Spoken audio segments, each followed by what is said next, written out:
ನಮ್ಮ ಮೂಲ ಜಾನಪದ ಸಂಸ್ಕೃತಿಯನ್ನ ಮುಂದಿನ ಪೀಳಿಗೆಗೆ ಉಳಿಸುವಂತಹ ಕೆಲಸವನ್ನ ಮಾಡಬೇಕಿದೆ ಎಂದು ರಂಗಕರ್ಮಿ ಬಿ ಜಯಶ್ರೀ ತಿಳಿಸಿದರು. ಗುಬ್ಬಿಪಟ್ಟಣದ ಸರ್ಕಾರಿ ಪ್ರಥಮ ದರ್ಜೆ ಕಾಲೇಜಿನಲ್ಲಿ ರಾಗಿ ಹಾಗೂ ಭತ್ತದ ರಾಶಿಗೆ ಪೂಜೆಯನ್ನ ಸಲ್ಲಿಸಿ ಜಾನಪದ ಉತ್ಸವಕ್ಕೆ ಚಾಲನೆಯನ್ನು ನೀಡಿ ಮಾತನಾಡಿದರು.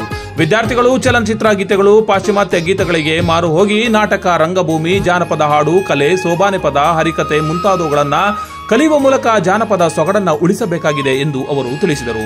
ಇದೇ ಸಂದರ್ಭದಲ್ಲಿ ಡಾಕ್ಟರ್ ಓ ನಾಗರಾಜು, ಪ್ರೊಫೆಸರ್ ಕರಿಯಣ್ಣ, ಶ್ರೀಧರ್, ದೊಡ್ಡತಿಮ್ಮಯ್ಯ, ತಮಟೆ ನರಸಮ್ಮ, ಶಿವಯ್ಯ, ಶಿವಸ್ವಾಮಿ ಸೇರಿದಂತೆ ಉಪನ್ಯಾಸಕರು ಹಾಗೂ ವಿದ್ಯಾರ್ಥಿಗಳು ಹಾಜರಿದ್ದರು.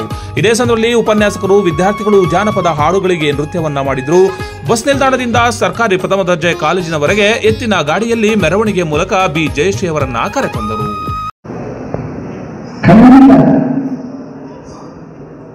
ರಂಗಗೀತೆಗಳ ಬಗ್ಗೆ ನೃತ್ಯ ಮಾಡಿಸ್ತಾ ಇದ್ದೆ ಅಥವಾ ಜನಪದ ಶೈಲಿಯ ನೃತ್ಯ ಮಾಡಿಸ್ತಾ ಇದ್ದೆ. ಜನಪದ ಕಲಿಬೇಕಾಗುತ್ತೆ. ಸಿನಿಮಾ ಹಾಡನ್ನ, ಸಿನಿಮಾದ ಡ್ಯಾನ್ಸ್ಗಳನ್ನ ನೀವು ಮಾಡಿಕೊಂಡು ಜನಪದ ಗೀತೆ ಅಂದರೆ ನೀವೇನು ಕಲಿತೀರಿ? ವಿದ್ಯೆ ಯಾವತ್ತೂ ಇಲ್ಲ, ಕಾಲೇಜಿನಿಂದ ಹೋದ ಮೇಲೆ ಗೊತ್ತಾಗುತ್ತೆ ನಾವೇನು ಕಲ್ತಿದ್ದೀವಿ ಅಂತ. ಅದಕ್ಕೂ ಮಧ್ಯದಲ್ಲಿ ಸುಮ್ಮನೆ ಕಲಿತಾ ಇರ್ತೀವಿ, ತಲೆಗೆ ತುಂಬ್ಕೊತಾ ಇರ್ತೀವಿ ಅಷ್ಟೇ, ಮನಸ್ಸಿಗೆ ತುಂಬಿಕೊಂಡಿರೋಲ್ಲ. ಆದರೆ ಇಂಥ ವಿಷಯಗಳು, ಇಂಥ ಒಂದು ಉತ್ಸವಗಳು ಮನಸ್ಸು ತುಂಬುವಂಥದ್ದು. ಏಕೆಂತಂದರೆ ನಿಮ್ಮ ವಿದ್ಯೆಯಿಂದ ಹೊರಗೆ ಬರ್ತೀರಿ, ನೀವು ಹೊರಗಡೆ ಪ್ರಪಂಚನ ನೋಡ್ತೀರ, ಹೊರಗಡೆ ಏನೋ ಒಂದು ಒಳಗೆ ತಗೋತೀರ. ಹಾಗೆ ಒಳಗೆ ತಗೊಂಡಾಗ ನಿಮಗೆ ಏನೋ ಒಂದು ಉತ್ಸವ ಮನಸ್ಸಿನಲ್ಲಾಗುತ್ತೆ.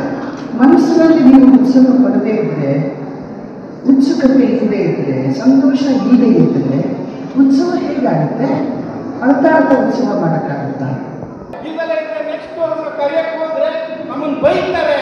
ಅದರಿಂದ ವಿದ್ಯಾರ್ಥಿಗಳೇ, ಇದು ಮನಸ್ಸಿನಲ್ಲಿ ಮತ್ತೆ ಯಾರೇ ಒಂದು ಹಾಡಾಡಬೇಕಾಗ್ಲಿ, ಒಂದು ಸ್ವಾಗತ